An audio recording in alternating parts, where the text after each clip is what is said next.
जितेंद्र अवाड़ साहब से मैं कुछ अवामी सतह चैलेंज करता हूँ कि क्या उनके अंदर दम खम है कि वो अपना पासपोर्ट अवाम के दरमियान ला के पेश करें और ये बताएं कि वो इसराइल नहीं जाते रहे। मेरा ये चैलेंज है, मेरा उन पर ये इल्जाम है और ये हकीकत है कि वो जो है इसराइल के पियादा हैं। अगर अमेरिका के इलेक्शन में इसराइल की हिमायत की वजह से कमला हैरिस अगर वहां पर इलेक्शन हार सकती है सिर्फ इसलिए कि वो इसराइल की हमनवा थी, तो यकीनी तौर पर यहाँ पर जो है कमला हैरिस का जो भाई है जिसका नाम जितेंद्र अवाड़ है, यकीनी तौर पर वो भी कमला हैरिस की तरह शिकस्त से हमकिनार होगा। मैं उन्हें मुबारकबाद पेश करता हूँ,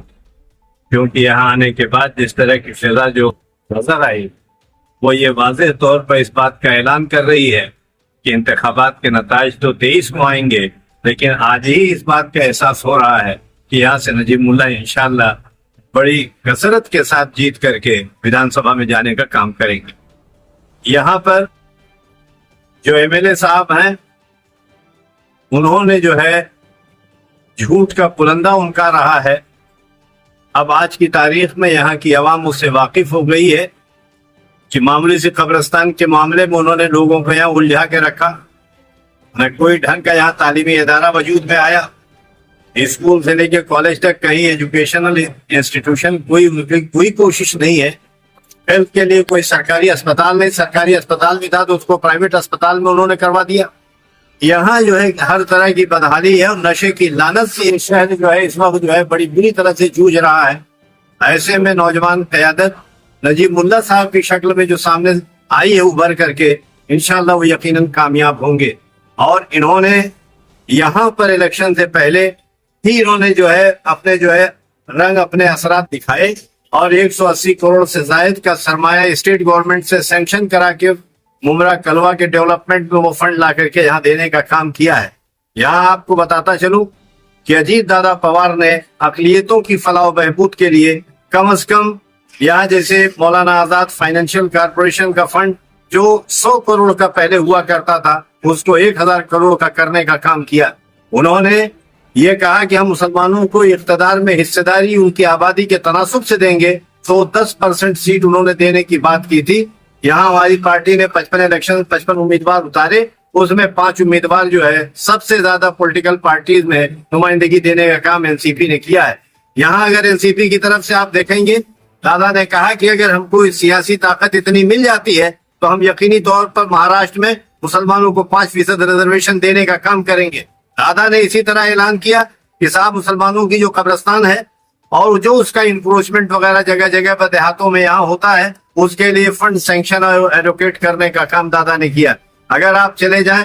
उत्तरी महाराष्ट्र में मालेगांव चले जाएं, आप धूलिया चले जाएं या उस तरफ जो है के इलाकों में, तो वहाँ की मसाजिद के जो प्रपोजल दादा के पास आए वहाँ उन तमाम मसाजिद में इलेक्ट्रिसिटी के लिए जो है उन्होंने कहा कि सोलर पैनल्स लगाइए जिस पर मस्जिदों के की इंतजामिया पर बोझ कम से कम पड़े। तो एक ऐसा शख्स जो मुसलमानों की फलाह व बहबूद की बात करता हो, जो इख्तदार में हिस्सेदारी की बात करता हो, कहीं फसाद हुआ, मीरा रोड का फसाद हुआ, बुलडोजर आया, दादा के हुक्म से फौरी तौर पर जब हम लोगों ने दादा से अप्रोच किया कि दादा ये क्या हो रहा है यहाँ पर, दादा ने फौरी तौर पर म्युनिसिपल कमिश्नर को डांटने का और इसके बाद वहां से बुलडोजर वगैरह को हटवाने का काम किया। मुसलमानों को आज की तारीख में जो एक बड़ा मुद्दा था, योगी वगैरह यहाँ आकर के जो कह रहे थे कि हम सब बटेंगे, अगर बटेंगे तो कटेंगे, इस मामले पर अजीत दादा ने बहुत बुरी तरह से फटकारने का काम किया और अजीत दादा ने कहा कि इस तरह का स्लोगन महाराष्ट्र में नहीं चलेगा, हम महाराष्ट्र में सबको जोड़ने का काम करेंगे और अकलियतों के यहाँ किसी तरह से खौफजदा होने की जरूरत नहीं है।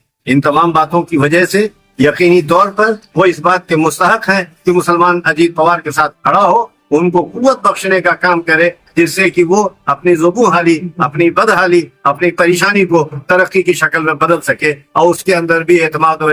और किसी तरह की जो है खुद एतमादी पैदा हो। ये उनके खौफ व हरास की जुबान है। वो कहीं न कहीं उनकी इस तरह के जुमलों में घबराहट नजर आती है। एक बात उनसे पूछ लीजिए कि हमारा अलायंस बीजेपी और शिवसेना शिंदे के साथ है, तो उनका अलायंस कांग्रेस, शरद पवार साहब की एनसीपी और उद्धव बाला साहब ठाकरे की शिवसेना से है। उद्धव बाला साहब ठाकरे अपनी हर पब्लिक मीटिंग में अवामी सतह पर एलानिया ये कहते हैं कि हमें गर्व है इस बात का कि बाबरी मस्जिद को ध्वस्त करने का, गिराने का काम हमारे सैनिकों ने किया। वो जो है कांग्रेस के साथ अलायंस में जब थे तो उस वक्त भी उन्होंने आर्टिकल 370 पर कश्मीर के मौजू पर वोट करने का काम बीजेपी के साथ किया था। तलाक बिल जब आया पार्लियामेंट में, तलाक सलासा के उस इशू पर जो है शिवसेना ने, जो कांग्रेस की हमनवा थी, जो शरद पवार साहब के साथ थी, उसने जो है पार्लियामेंट में बीजेपी के साथ खड़े होकर के वोट करने का काम किया। और मैं एक बात बबांगी दोहल कहता हूं कि कल की तारीख में ये जो है, अगर यूनिफॉर्म सिविल कोड का मामला आया पार्लियामेंट में, तो यूनिफॉर्म सिविल कोड के मसले पर यहाँ पर उद्धव बाला साहब ठाकरे की शिवसेना वो मुसलमान जरूर मुसलमानों से वोट लेंगे, उनको सेकुलर बनाने की कोशिश करेंगे, लेकिन वो जो है बीजेपी के साथ खड़ी होकर आपकी शरीयत मुतहरा पर हमलावर होगी। हमारा अपना मानना है कि हमको इन गंदुनुमा जौ फरोशों को पहचानना चाहिए। ये गेहूं दिखा के जौ बेचने का काम करते हैं, ये धोखा दे रहे हैं क्लियर कट। उद्धव बाला साहब ठाकरे जो इनके साथ जो हैं, उन्होंने जाते जाते इनका आखिरी फैसला मालूम आपको क्या था जी? उन्होंने औरंगाबाद शहर का नाम संभाजी नगर करने का, उन्होंने आपके उस्मानाबाद का नाम धाराशिव करने का काम किया। जो लोग आपकी आइडेंटिटी के खिलाफ हो, आपकी शनाख्त, आपके तशफ़्फ़ुज़ के खिलाफ हो, आपका ये फर्ज बनता है, हमारा ये फर्ज बनता है कि हम उनको इक़्तिदार से हटाने का काम करें। एक बात और कहता चलूं इसी में जी, कि हमारी पार्टी हिंदुस्तान की वाहिद पार्टी है जो सिर्फ फिलिस्तीन के इशू पर, गजा के इशू पर, हमने दिल्ली में बड़े पैमाने पर मुजाहरा करने का और वहां इजलास करने का फिलिस्तीनियों के हक में, गजा के हक में काम किया। हमने वहां पर जो इजलास रखा तो पता चला कि 9 मुल्कों के सफरा उसमें आए। उसके अंदर ईरान का सफीर आया, उसके अंदर तुर्की का सफीर आया, उसके अंदर जॉर्डन का सफीर आया, उसके अंदर साउथ अफ्रीका का सफीर आया, उसके अंदर जाम्बिया का सफीर आया, उसके अंदर जिम्बाब्वे का सफीर आया, और तो और आयतुल्लाह खामनेई के हिंदुस्तान में जो नुमाइंदा है मेहदी मेहदवीपुर साहब, आयतुल्लाह मेहदी मेहदवीपुर साहब, वो तशरीफ लाए। इन तमाम लोगों ने एक जुबान में खड़े होकर इस बात की सताइश की कि हिंदुस्तान में भी एक सियासी जमात कम अज कम गजा के उन परेशान हाल लोगों के लिए, उनको जो मारे गए उनके अजीजों को पुरसा देने के लिए कम से कम यहाँ खड़ी है। और यह तय हुआ था कि एनसीपी की तरफ से बड़े पैमाने पर रिलीफ हम लोग लेके जाने वाले थे गजा, लेकिन बदकिस्मती से ईरान का जो कजिया शुरू हो गया और बमबारी आपस में हुई, जिसकी वजह से वो सब रुकावट हो गई। नहीं तो यकीनी तौर पर हम आपसे अक़लियती शोबे के जिम्मेदार की हैसियत से मैं आपसे कह रहा हूँ, इंशाअल्लाह जैसी थोड़ा हालात बेहतर हुए तो गजा में हम लोग इंशाअल्लाह उन तबाह हाल लोगों के लिए यकीनी तौर पर बड़े पैमाने पर रिलीफ भी ले जाएंगे, और इसमें इंशाअल्लाह सैकड़ों घर भी हम लोग जो है बनाने का काम करेंगे। एक बात और बताता चलूं,